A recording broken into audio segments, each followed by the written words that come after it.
So smart home speakers are a dime a dozen in this here town, I reckon. And Google actually has a ton of entries into that particular brand. They have the Google Home Max, they have the Google Home, they have the Google Home Mini, and they have the Google Home Nest Mini. So in this video, we're gonna go through all of Google's speaker selections. Well, some of them anyway. I think there's still one that we're not covering. But by the end of this video, you're gonna be able to decide which speaker is right for you based on sound quality and features. This is gonna be our Google Showdown, our Google speaker versus speaker, or Google off. I'm gonna go with Google off. That sounds pretty good. Let the download begin.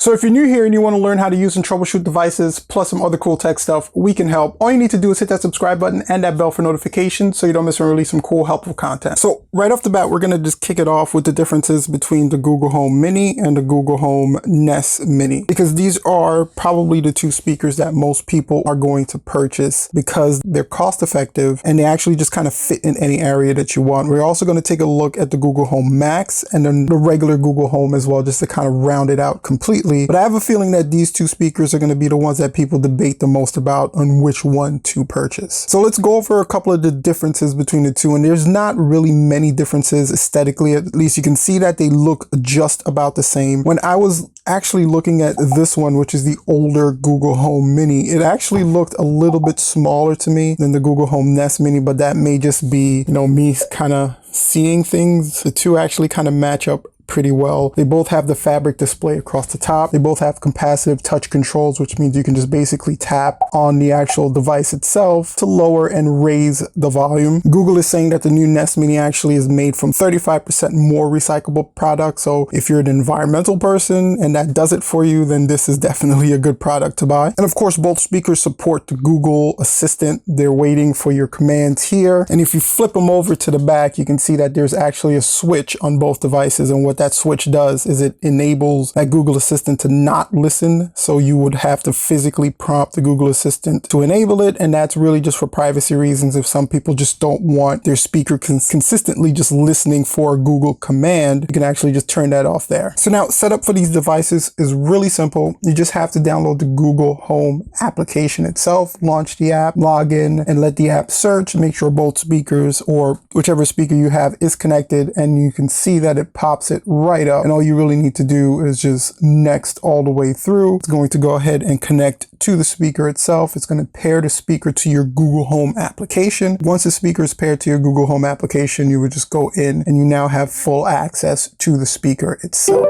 And with it being connected to the Wi-Fi, you now have unfeathered access, so you don't necessarily need your phone in order to do things like play your Spotify playlist or any kind of playlist, ask the Google Assistant any kind of question you want. All that is done via the internet because now the speaker itself is directly connected to your Wi-Fi connection. And like I said, the connection process is the same for both speakers. Now, if you do decide to get two speakers, you can always link the two speakers in your home, and it basically becomes like an intercom type thing where you can leave messages between the speakers themselves using your Google Home application or using the actual Google Home speakers themselves. Now, when it comes to the main differences between the two speakers, is going to be audio wise. Now, the audio quality on the minis never really were a blow you away type of audio quality. If you are working at a desk or if you're working in a small room or an area, they do serve just fine as some nice speakers to play music out of for some ambient sounds, but it's not really,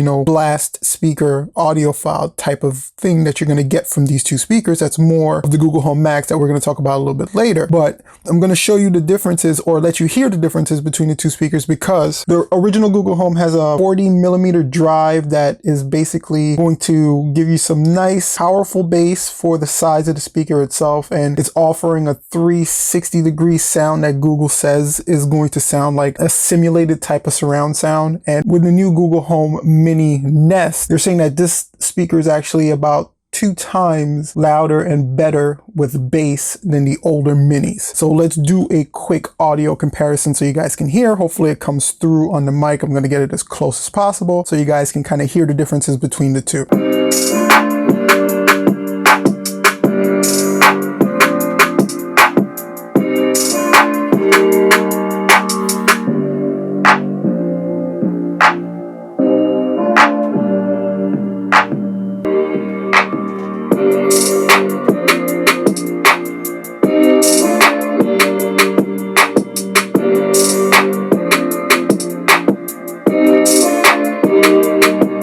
So now, if it didn't come through in the audio, personally, this one definitely does sound better. It's more of a richer sound. This one sounds a little bit more muffled, a little bit more hollow. So I can actually see that this is a better sound quality than this one is. Price-wise, though, this one is going to be a lot cheaper than this one. So you guys would kind of have to decide whether a little less audio quality is worth it. If it is, then you're probably going to want to go with this one. If not, then the Ness Mini actually does have a pretty good audio range, and it's still kind of within a reasonable price. Now, one of the other cool things that the Ness Mini has is it has almost like an ultrasonic sensor on it. So when I'm playing music,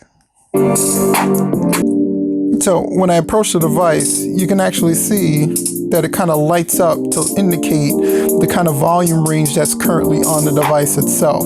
So this one actually doesn't do that. So this one's kind of sensing around that there's movement around the speaker.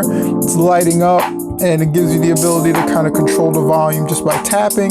So that's also another really cool feature that the Ness Mini has that the original Google Mini does not. All right, so somewhere in the middle is going to be the original Google Home. Now, this is the first one that actually came out, and it's actually still being sold on the market. So it's an option that you can actually get. It's a little bit more expensive than these, a little less expensive than the Google Home Max. Now, what this is, it's basically just your Google Home mini speakers with a little bit better speaker inside. So this one has a dual drive plus 2 passive radiator speakers that kind of deliver a higher rich bass than the other 2 may. So this is another option of a speaker that you can do, and it also has all the same features that you would get on the minis with access to Google Assistant. It can communicate with your Google phone. It sets up the exact same way as the minis would. I'm going to let you hear the audio on this one as well, so you can kind of judge for yourself to see, if this one's a little bit better than the other 2.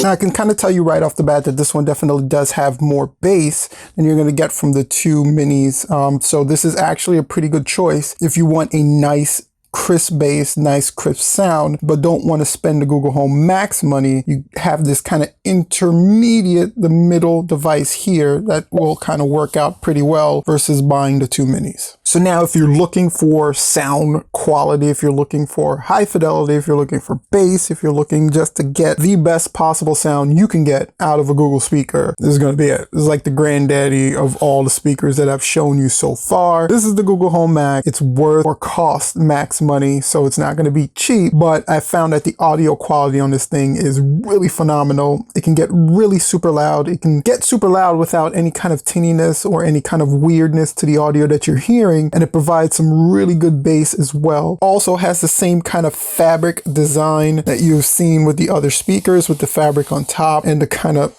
silicone or plasticness surrounding it itself. It has the capacitive touch controls going across the top of the speaker versus, on the actual speaker itself. So you can raise the volume by swiping across. You can lower the volume by swiping across. It has the same button in the back where you can disable the Google Assistant from listening. You have your power cables. You can connect portable devices directly to it and play your music that way as well. So it gives you a myriad of ways for you to kind of get your audio out of this thing here. So this thing inside is going to have a dual 4.5 woofer. So the bass on this thing is just amazingly ground shaking. I mean, I love listening to music with this thing. It's just really changed the way you listen to music. And with the integration of the Google Assistant, it really helps because you can play all your playlists just by saying, hey Google, play such and such, and it'll just kind of go through, and you can stream over Wi-Fi. You can do everything with this speaker itself. I'm going to stop talking and start playing some music on this one so you guys can hear the quality of sound that comes from the Google Home Max.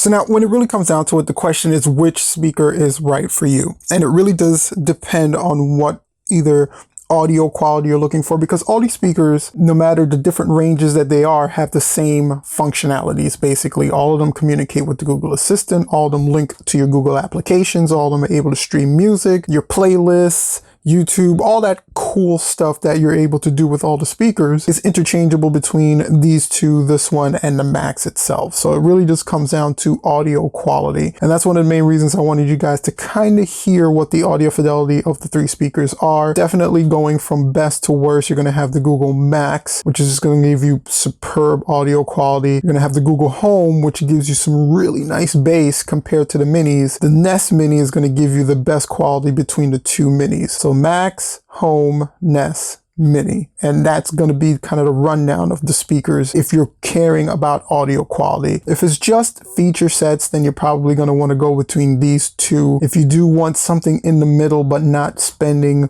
an absorbent amount of money, then you're definitely going to want to try and get the Google Home. It's still available and you can probably get it at a really good discounted rate and price. I just think it gives you a better bass than the Ness Mini does in my comparisons anyway. You guys can kind of listen for yourself and make the decision. But if you want something that's like out of this world audio wise and still connected to your Google environment, or still able to use your Google apps, or still able to use Google Play or YouTube Music or anything of that nature, but still get some really cool bass and really cool sound, and just you're an audiophile, you want to listen to music the best possible way through a speaker, this thing is probably one of your best bets. It's going to cost you a little bit more than the other speakers that I've shown you, but it does provide the best audio quality out of all the speakers that I've shown. So you definitely want to either save your pennies or save up for this one, because this one's going to give you everything that you're looking for audio wise. So guys, hopefully that breakdown really gave you an idea of what Google has to offer when it comes to smart speaker wise. Obviously the Google Home Max is probably going to be the best bet for most people who want that best quality of audio sound, but there is a bunch of other different options, and this video kind of went through them for you. Don't forget to share your thoughts and comments in the comment section down below. Also, if you guys have any questions about any of the speakers we covered in this video, share them in the comment section down below as well. And until next time guys, you can check out a video we did here about the biggest tech flops of 2019, and this is something that YouTube believes you'd enjoy watching. Thank you so much for checking out the video. Don't forget to like, share, subscribe with that bell for notifications so you don't miss when I release some cool, helpful content like this one. Until next time guys,